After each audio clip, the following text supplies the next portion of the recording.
We are in southern Spain right now, approximately 30 minutes north of Malaga, and we are testing the new Škoda Enyaq RS IV.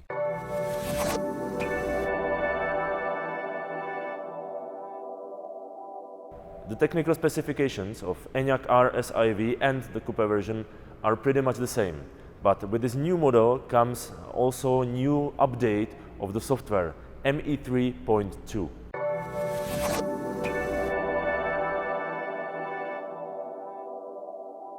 With these new software updates, you can use the plug-in charge function, which means that you can start charging on public station without any card. You just take a cable, plug it in, and you are charging. During the presentation of the new Enyaq RS IV in Malaga, I talked with Jaromír Mendl, product marketing manager of Enyaq family, about the development of the new ME3 generation of software and its latest updates.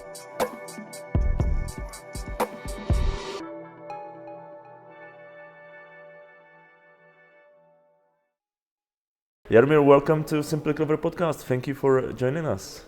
Thanks for your invitation. So glad to be there. We're going to be talking about the new update of the car software ME3.2, but maybe we should start with the 3.0, the first update of this generation.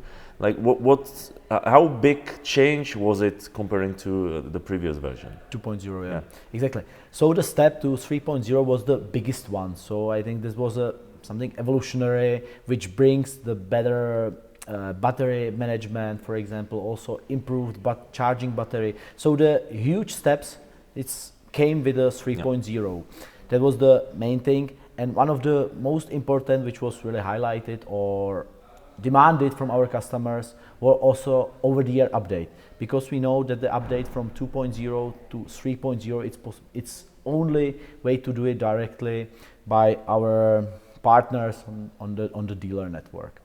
And then afterwards, the changes from 3.0 to 3.1, 3.2, it's some kind of fine-tuning and just improving the current functionalities. Yeah, so the big step was really like the thermal management of the battery, faster charging and so on, quite huge changes. Exactly. In technical point of view, these smaller updates are more like users friendly, because somehow we collecting some comments from our customers and we trying to bring them on live, and there's not, as I mentioned, the huge improvement. For example, from 3.0 to 3.1, it's, for example, improvement on the head-up display, on the arrows, on the direction for the customers. Also, you can see in the small IID display, which is in the front of the steering wheel, you see the driving data. And what was really demanded from our customers was in the favorite list on the 13-inch screen, you can put the lane assist. So it means that you can turn it off or turn it on, and all the functionality is much easier for the customers to use it. This feature came out of the let's say, feedback from the customers. Exactly, that was a direct feedback from the customers from ME 2.0. So for the first customers, which was driving the car, we listened them. They wrote us on the social medias. They gave us a feedback through the dealer network, and we try to do our best to bring the functionality to them. This is something we should probably get used to, like that you can say your feedback, give the feedback to the car maker, and that there are some updates during the year, which are in some months, functionalities and we hope that we are making the customers more happy with the car. It's pretty much the same as with the smartphones. Exactly. Like, so you get the notification. Some bugs are fixed. The stability of the system and everything will come afterwards. For example, also what we learned last winter, there was no limitation of the ESP, and sometimes the customers a little bit struggling in the snowy, on the slippery roads. And now with the 3.1, there is a functionality, the limitation of the ESP, and the car can handle much better in slippery conditions, for example. Which is good for the customers, because even though they bought the Enyaq or some other IV in the future, you buy the car and in 3 years it's let's say outdated. Normally with these updates you can follow Still the trends, expecting something new, improving the car even though it's 3 years or 4 years exactly. old. Yeah. To be honest, we are not expecting any huge changes, but these small things which making the using of the car much easier, that's something which we are bringing to them. For me, as a non-technical person, to update in few months, because the 3.0 was presented during spring. I know it was February or something like that. So it's like 10 months and 2 updates. For me, it's pretty fast development. Is it really? Yeah, it's usually at the beginning. It's so because we brought something to the market, then we received a lot of feedbacks, and there was many changes. But we also expecting in the future that I think the maximum 2 updates per year will be also the number which we are expecting. Yeah, so 1-2 updates per year probably. Exactly. As you mentioned, it happens over the air, so I get the notification in the car. Approve. Exactly. You will see on the display that it's pop up some notification. Yep. You open it, then you will read the content of the actualization, and then afterwards you just agreed that you want to download it. You will step up the car, lock the car, and the car will be automatically updated. Okay. So back to the update. What are the biggest changes in 3.1 and 3.2? Because for me, I have to say honestly that I probably haven't driven the 3.1 car, and I had the experience here with 3.2, and it was I would say smooth. You know, everything worked pretty well. Even the navigation notifications on the head-up display was really nice. Exactly, the navigation, it's worked properly, so the whole searching system, it's cooperating with the charging station, better calculation of the route, which was not quite good in a ME 2.0 and also 3.0. The main highlight, for example, for 3.2 is plug and charge, yes. So the more convenient charging for the customers with the connection of the power pass.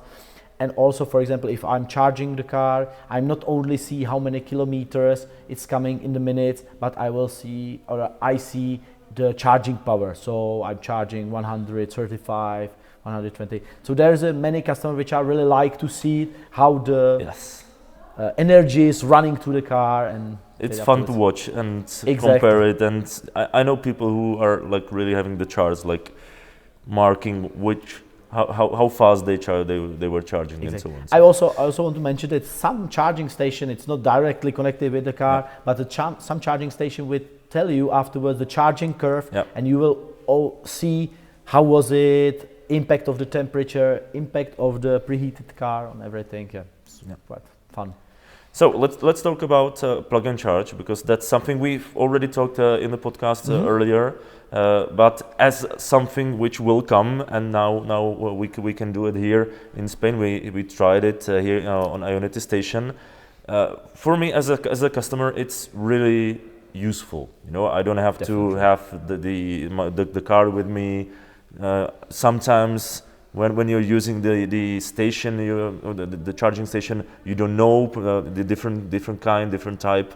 You are a little bit struggling, like what I have to do first, if I plug the car or push some button or whatever. Exactly. So this is really much easier. This is something completely new which we are bringing with the new software 3.1, 3.2. It's more convenient for our customers. And what does it mean? That the car is ready. Or how can I say? If you have a power pass card, so the contract with the Škoda, you just connect with the car.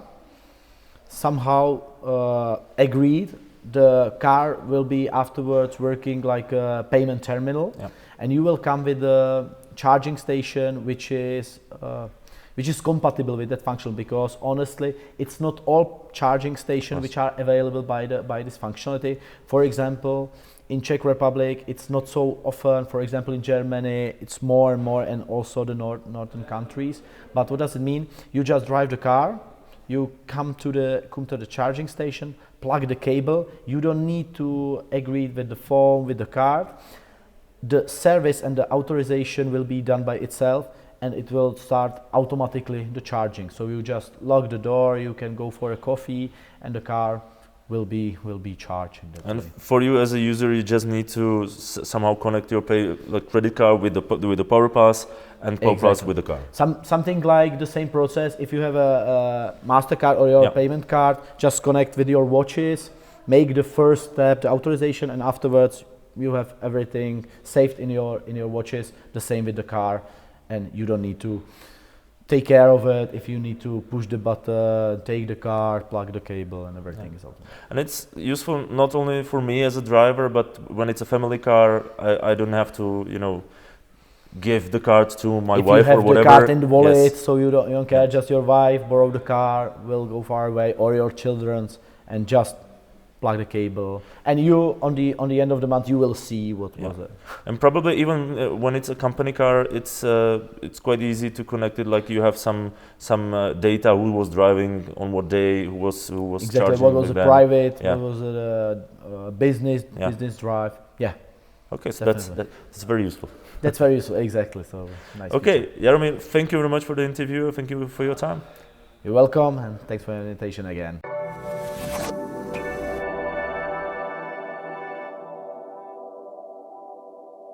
We were talking about the plug-in charge function, which is super easy. You don't have to use the car to authenticate the charging, just plug it and charge the car. How does it work with home charging? So with home charging, you have two options. If you have a wall box on your garden or in your garage, then you can just plug the wall box in and it will start charging automatically. If you have the wall box in, for example, shared garage or somewhere you don't want others to be charging from your wall box, you still have to keep the card or use app to start the charging to show the wall box that it's really you. Yeah. The plug-in charge, however, will come in the future for home charging as well, for the reason of the shared garages and places like that. The car will be able to do this plug-in charge function, and is there something you need to do with the wall boxes, or is it already ready for this function? The wall box is not ready, the car is. It's the matter of the new software and the new communication protocols between the car and the wall boxes. And if you don't want to buy a wall box, you can get this portable charging cable. Exactly. The cable is capable of charging from normal socket 230 volts or the industry socket, which is 3-phase 400 volts. And it's very useful if you travel a lot and you go to a camp where there is no charging station, or you have a garden somewhere and you want to charge a few kilometers there every now and then without installing wall box. This is the best solution for you. Yeah, you just change the adapter basically. Exactly. You can change the socket on the cable on the plug side, so you can have one for 230 volts and the other one for the 3-phase, and you just switch them based on your needs. That was the last episode of this year. On behalf of the whole production team of Simply Clever podcast, I'd like to thank you for your listening. We'll hear from each other again in January. If you'd like to revisit some of the previous episodes, you'll find them on simplycleverpodcast.com or in your favorite podcast app. I wish you Merry Christmas, same as lots of safe kilometers in the year 2023.